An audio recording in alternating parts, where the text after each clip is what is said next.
Et du coup, ce que je voulais demander, c'est là, je sais pas à quel point c'est la réalité de votre vie, ce qui est montré dans le film, mais on voit très bien ce passage en fait à la pratique, à quel point c'est dur pour les personnages. Et il y a d'abord ce personnage qui comprend que c'est dur pour son partenaire, votre personnage, et qui dit oui, je comprends, mais qui ensuite le vit. Et là, c'est un autre niveau de compréhension, on va dire.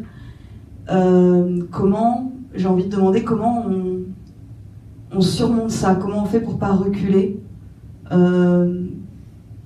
J'ai l'impression qu'il faut vraiment que la conviction soit forte pour surmonter ce moment qui est très dur en fait, de se prendre en pleine face les émotions que ça réveille quand on passe à la pratique. Voilà. On y croit, on a envie d'avancer, on tient à la relation et on tient aussi à cette liberté.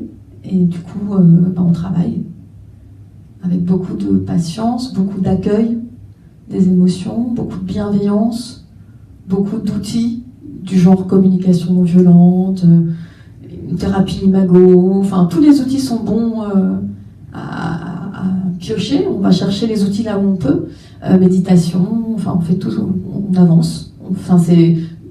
En l'occurrence pour nous, c'est du travail de développement personnel. C'est comme une thérapie puissance 10 000, quoi. On avance vraiment ensemble. En l'occurrence, si on parle d'un couple, c'est pas la même histoire. Je parlerai pas de la même manière pour quelqu'un qui se considère avant tout comme solo poly, par exemple, des gens qui sont célibataires, qui se sentent solo et qui ont plusieurs relations. Donc c'est pas la même expérience que quand on décide d'avancer à deux. Mais chaque expérience est différente. Là, j'ai juste répondu pour nous. Tu veux répondre, toi ? Derrière la caméra, on continue, vous pouvez filmer. Oui, en fait, si la réponse c'est comment on fait pour avancer, on se plante en fait. C'est normal de se planter. C'est normal d'avoir des moments où on doute de ce qu'on est en train de faire.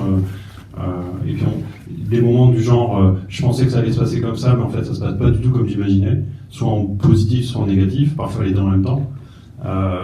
Et du coup, par rapport à ce que vous disiez tout à l'heure sur la recherche de stabilité, il y a un moment où en fait, moi, en tout cas personnellement, par exemple, j'accepte maintenant vachement plus facilement l'idée qu'il n'y a pas de stabilité.